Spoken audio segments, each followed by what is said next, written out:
So ఇప్పుడు నేను for example ఈ సేల్స్ ఆర్డర్ని క్రియేట్ చేశాను. సో చేంజ్ మోడ్లో ఓపెన్ చేశాను. ఇది సేల్స్ ఆర్డర్ నెంబర్ 14409. సో ఈ మెటీరియల్ అండ్ ఇంత క్వాంటిటీ అనేది ఆర్డర్లో వేసాను నేను. సో నెక్స్ట్ ఏంటంటే నేను డెలివరీ క్రియేట్ చేద్దాం అనుకుంటున్నాను. ఓకేనా. సో డెలివరీ టీ కోడ్ వచ్చేసి మనకి VL01N. ఓకేనా, VL01N. డెలివరీ క్రియేట్ చేయడానికి టీ కోడ్ VL01N. ఓకేనా, /n కొట్టాను, VL01N కొట్టాను. ఓకేనా, రైట్ ఎంటర్.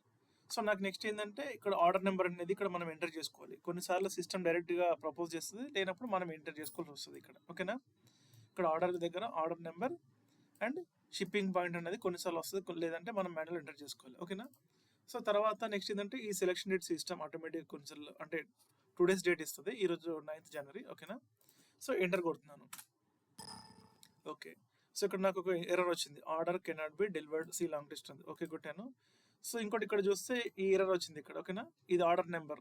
సో ఇక్కడ నెక్స్ట్ ఏమొచ్చింది, మెసేజ్ టెక్స్ట్ అనేది ఇక్కడ no schedule lines due for delivery up to the selected date అని వచ్చింది. ఓకేనా, దీని మీనింగ్ ఏంటంటే యాక్చువల్గా, సో ఒకసారి మళ్ళీ బ్యాక్ వెళ్తున్నాను.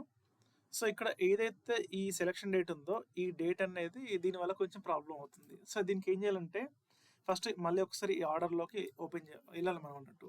Like change mode or display మోడ్లోకి వెళ్ళేసి చూపిస్తాను మీకు. ఓకేనా, /n VA02 నెంబర్ వచ్చేసి 14409. ఓకే, 14409 ఎంటర్ కొడుతున్నాను. సో ఎంటర్ కొట్టిన తర్వాత షెడ్యూల్ లెన్స్లోకి వెళ్తున్నాను. డబుల్ క్లిక్ ఐటమ్ పైన, తర్వాత షెడ్యూల్ లెన్స్. ఓకేనా, సో ఇక్కడ ఏముంది, ఈ డెలివరీ డేట్ అనేది ఉంది 16th January ఉంది కదా. ఈ 16th January డేట్ అనేది మనం ఆర్డర్ క్రియేట్ చేసేటప్పుడు ఆ సెలెక్షన్ డేట్ దగ్గర వేయాలి. అది మీనింగ్ అన్నట్టు.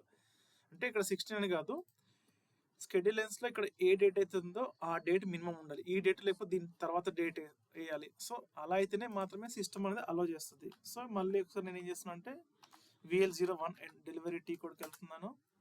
సో ఇప్పుడు ఏం చేస్తానంటే ఇక్కడ నేను ఇప్పుడు 9th ఉంది కదా, దీన్ని ఇప్పుడు ఇది January 16th లేదా 17th ఏదైనా వేసుకోవచ్చు మనం. ఇప్పుడు 16th January వేసాను. సిస్టమ్ ఇప్పుడు చూద్దాము ఆ ఎర్రర్ వస్తుందా లేదా. రాలేదు. ఓకేనా, సో నేను ఏం చేస్తానంటే మళ్ళీ ఇంకొకసారి డెలివరీ ఇనిషియల్ స్క్రీన్లోకి వెళ్తున్నాను. Sorry, enter. సో ఇక్కడ ఏం చేస్తున్నా అంటే 17 వేస్తాను. ఓకేనా, అది. సో ఎప్పుడైతే మనం అది ఏదైతే సేల్స్ ఆర్డర్లో షెడ్యూల్స్లో ఉన్న డేట్ ఏదైతే ఉందో ఆ డేట్ తర్వాత మినిమం ఆ డేట్ లేదు దాని తర్వాత డేట్ ఉంటే సిస్టమ్ అలో చేస్తుంది. ఇది స్మాల్ ఎర్రర్, ఇది అంతే, దీని మీద ఎక్కువ కంగారు పడాల్సిన అవసరం లేదు. సో ఇలా చేస్తే ఆ ఎర్రర్ అనేది వెళ్ళిపోయి మనకి నెక్స్ట్ ఫర్దర్గా డెలివరీ చేయడానికి వీలవుతుంది.